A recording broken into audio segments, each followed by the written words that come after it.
बोखावै लखिमपुर जिल्ला दुलाराय ब्रह्म धोरोम आफादा सनाथि मायथाइ फोरबो फालिनो साखाफारा खालामदों। लखिमपुर जिल्ला दुलाराय ब्रह्म धोरोम आफादनि सनाथि मायथाइ फोरबो फालिनो थाखाय दिनै मेहेरगोनां हाबाफारिजों बानजाय आफाद दाफुंनानै होनाय जायो। धेमाजि जिल्ला सानजारि नोगोर सिमेन्ट साफारियाव थानाय सिमेन्ट दखरा ब्रह्म धोरोम आफादनि मन्दिराव मोनसे मेहेरगोनां हाबाफारिजों बानजाय आफाद दाफुंनानै बानजाय आफादनि बिबानखौ जयग होनानै गथायनाय जायो। बिबान गथायनाय हाबाफारियावनो बाहागो लानानै बोखावै लखिमपुर जिल्ला ब्रह्म धोरोम आफादनि आफादगिरि चन्द्रमोहन मोसाहारिया सनाथि मायथाइ फोरबो फालिनायखौ देग्लाय बोसोरनि डिसेम्बर दानाव नङाब्ला 2024 मायथाइनि जानुवारि दानाव खुंफुंनाय जागोन होननानै फोरमायथियो।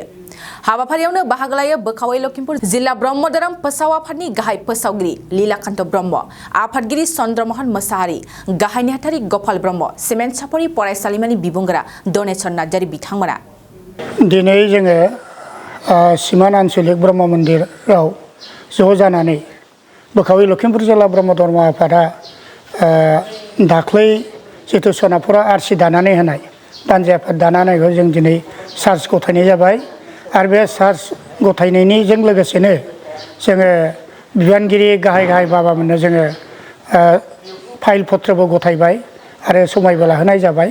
इयुनाव जोंनि सनाथि मायथाइ फोरबोआ जाहाथे मोजाङै मोजां खुंफुंलांनो हायो बेनि सोमोन्दै जोङो दहाय जयग'बो एसे आगोलाव होबाय। दा मोजाङै मोजां जाफुंलांथों बे सनाथि मायथाइ फोरबोआ 50 बोसोर जिथुनिखि जाबाय। दा बे 50 बोसोरखौ जोङो सनाथि मायथाइ फोरबो हिसाबै मोजाङै खुंफुंलांनो हाथों बेखौनो आङो आसा खालामो। जोङो बे सनाथि मायथाइ फोरबोखौ सानथाम खुंनो नाजादों। सानथामनि हाबाफारि लानानै बेहाय सिमोन आन्चलिक ब्रह्म धर्म आफादनि सानसे जागोन, लोगोसे साननैया बोखावै लखिमपुर जिल्ला ब्रह्म धर्म आफादनि बेहाय हाबाफारिखौ जोङो जथायै मा खालामगोन हाबाफारियाव जिथुनिखि प्रग्राम बे प्रग्रामाव गासिबो सोफाजोबनाय जागोन। लोगोसे जों धोरोमनि सान्थौ सावरायनाय आयदा बाय आयदा लालांगोन। बेहाय गोबां जों आलासि लिंहरगोन। मोनफ्रोमबो आयदायाव आलासिफोरखौ बिबान होनाय जागोन आरो जोंनाव गाहाय प्रसारक अधिष्ठाता बाबामोन दं, बिसोरखौबो सान्थौ बिजिरनायाव सावरायमेलफोराव बाहागो लालांगोन आरो बयबो जोंनि गं 6 आन्चलिक बाबा आइमोना फैनानै बेहाय बाहागो लागोन आरो धोरोम सान्थौ सावरायनायखौ गासिबो मेहेर गोनाङै बिसोरो खोनासंनायनि राहाखौ जों खालामनाय जागोन। माबायदि 50 बोसोर जानाय लोगो लोगो जों सनाथि मायथाइ फोरबो होननानै बयबो मोनसे गोजोननाय रंजानाय फैगोन आरो बे 50 बोसोर जानाय लोगो लोगो सनाथि मायथाइ फोरबो खुंनायाव जों गोबां कालारफुल हाबाफारि लानो नागिरदों।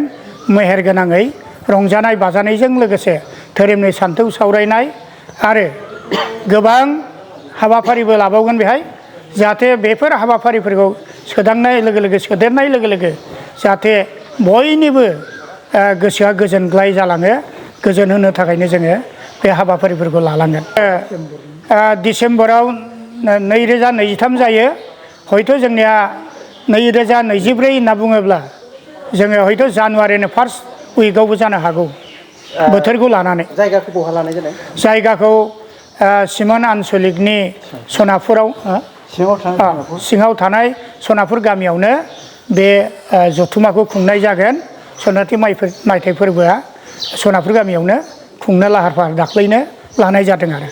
जिसे थाखोआव मुं थिसननो गोनां फरायसाफोरनि थाखाय मोनसे गोनां फोसावथाय। क'क्राझार दा रिलेटिभ पाब्लिक स्कुलाव थाखो 10 सिम मुं थिसननाया सोलिगासिनो।